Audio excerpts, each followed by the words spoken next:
পঞ্চগড় জেলা শহরে ডিসি অফিসের পাশে এখানে আমার বাবা আমার মার নামে প্রায় 50 বছর আগে একটা সম্পত্তি কিনেছিলেন 1975 সালে। তো সেই একটা জমি কিনেছিলেন, সেই জমিতে আমি সেই জমি বিক্রির জন্য আমি গত 2020 সালে ঢাকায় আসি। এসে আমি নভেম্বর মাসে ওটা 30.62 শতক জমি, এই জমিটা হলো ডিসি অফিসের পাশে পৌরসভা রাস্তার একবার সাথে সংলগ্ন।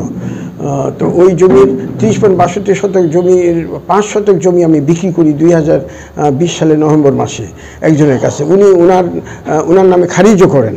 তারপরে 2022 সালের আগস্ট মাসে যখন এই জমির বাকি 25.62, 30.62 মধ্যে 5 বিক্রি করেছি, 25.62 যখন বিক্রি করতে গেলাম তখন শুনলাম যে এই আমার মার জমির পিছনে দিলদার রহমান দেলু নামে একজন থাকেন, তিনি তার একটা কলেজ আছে ওখানে, ওটা প্রাইভেট কলেজ, টেকনিক্যাল কলেজ, সেই কলেজের উনি প্রতিষ্ঠাতা প্রিন্সিপাল।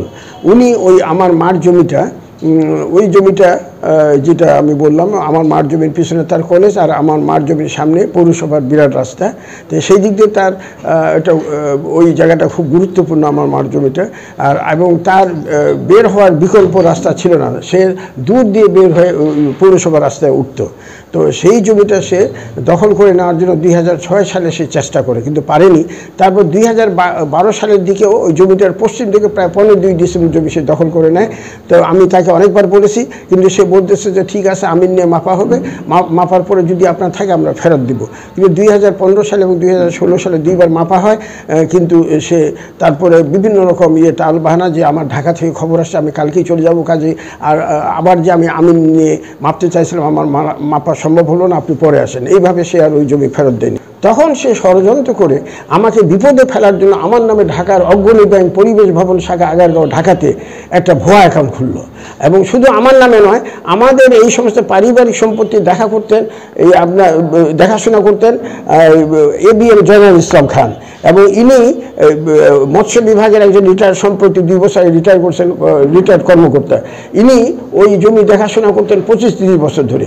ইনার নামেও ওইখানে একই দিনে 2022 সালে একটা ভুয়া, আমার নামে একটা ভুয়া অ্যাকাউন্ট করলো, ইনার নামে একটা ভুয়া অ্যাকাউন্ট করে তার নিজস্ব লোক দ্বারা, তার নিজস্ব, তার কলেজের লোক, তার আত্মীয় স্বজন, এদেরকে দিয়ে বিভিন্ন জায়গায় আনোয়ার হোসেন, মোহাম্মদ আনোয়ার হোসেন সুগার মিলের ওইদিকে বাড়ি, তাকে দিয়ে আমি জীবনেও দেখিনি তাকে, সে আমার নামে চেক ডিজনের মামলা করলো।